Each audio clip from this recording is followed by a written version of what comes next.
Hey guys, so today I wanted to talk about my single speed mountain bikes and just single speed mountain biking in general, and show you these two different types of single speeds. And this one is a rigid single speed or a full rigid single speed, and that means the fork is not a suspension fork.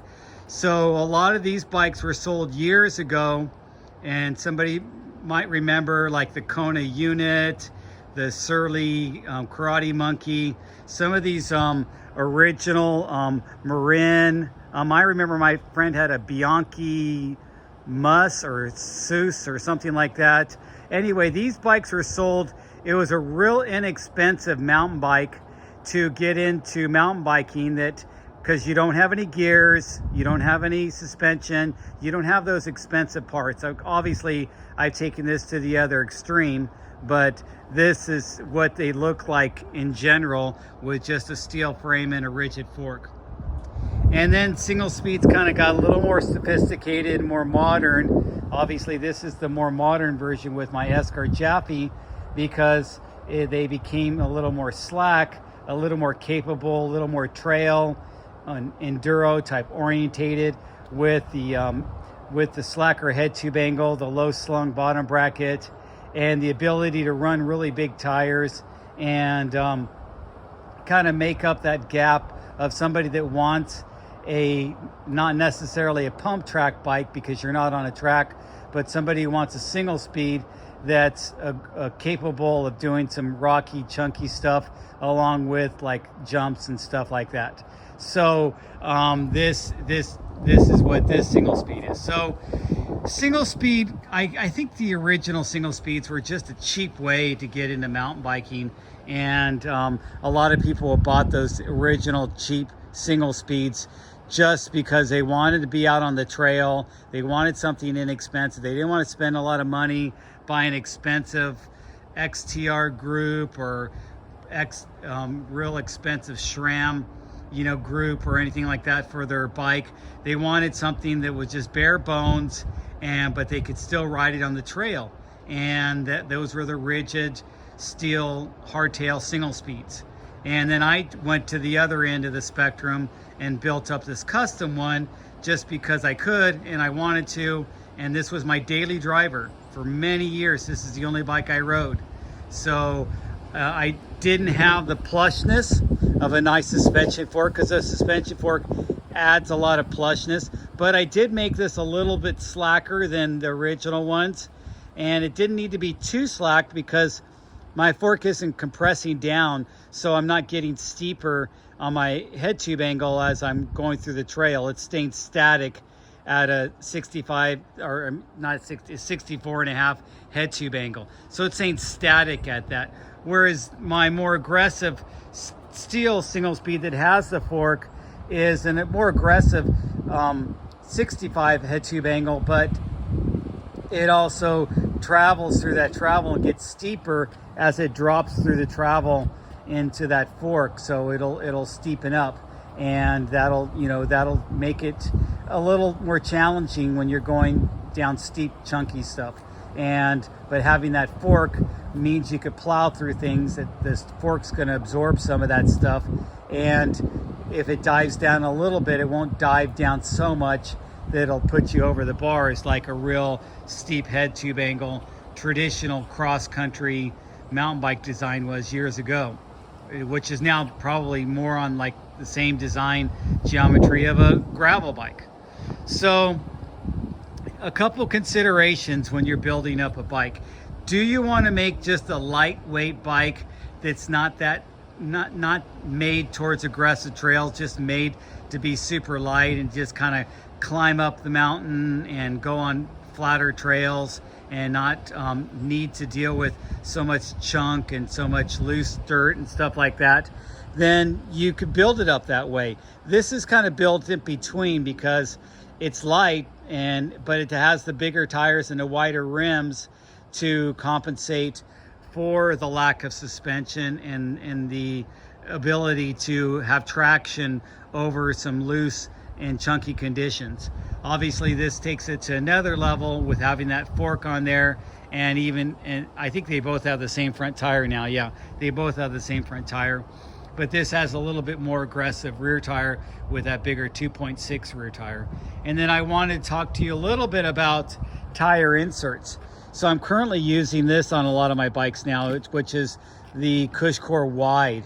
I was using a regular CushCores, but I went to the Wide for my wider rim and wider tire combos. This is a 35 internal width rim, and it's a 2.6 tire. So with the wider rim and the wider tire, having this wider insert just offers a little more, compression dampening, a little more stiffness to the tire, so you don't have to worry about it, any of the rollover effects if you have a low tire pressure.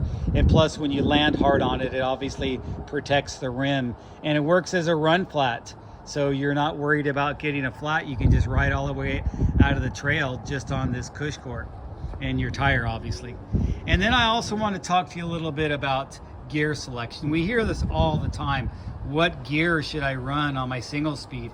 If you're riding flat trails, you can run these little tiny 18-tooth gears, because you're not having to grind up a real steep trail. I see some of these guys post up their rides and they're doing 17, 18 miles and only gaining 500 or 600 feet elevation. If you're doing a long ride like that and only gaining 500 or 600 feet elevation, then you're obviously not going up very steep inclines, and you could run an easier gear. But if you're doing like I am, where you're going up, doing a 7-mile loop and going up 2,000 feet elevation, that's a huge difference in the percentage gain of your trails. Another thing I wanted, if you notice with my single speeds, I've done the wider hubs of the single speed specific hub. This is my latest acquisition. I can spin this around where you can see it without making my bike fall over. But this is the Onyx and the Onyx Classic, because I wanted something super strong, because this Classic has a dual sprag clutch, where the newer one is just a single sprag clutch. So it's a shaved down version of this one. So that's the Onyx hub that I have on here, that I recently updated on this bike because my other hub was giving out on me. But the other hub was literally over 10 years old. And then I have the this other hub that's very inexpensive for a nice single speed hub, which is the Hope SST. So the Hope SST hub is not quite as wide flanged in here as some of my other single speed hubs, but it's still a really nice design. 88 points of engagement. The Onyx is instant engagement. This is 88 points of engagement. So it's higher engagement than the regular Hope Pro 4 geared hubs. This is a Trials hub. SST stands for single speed trials. And then on this bike is my tried and true Hadley. As you know, I'm a big fan of Hadley. They're right here in California, in Pomona, and they make some really great hubs, and I've been using their hubs for years. They're a regular pawl design, but they're 76 points of engagement. They did have a 110 for a while, but I don't think they make that one anymore.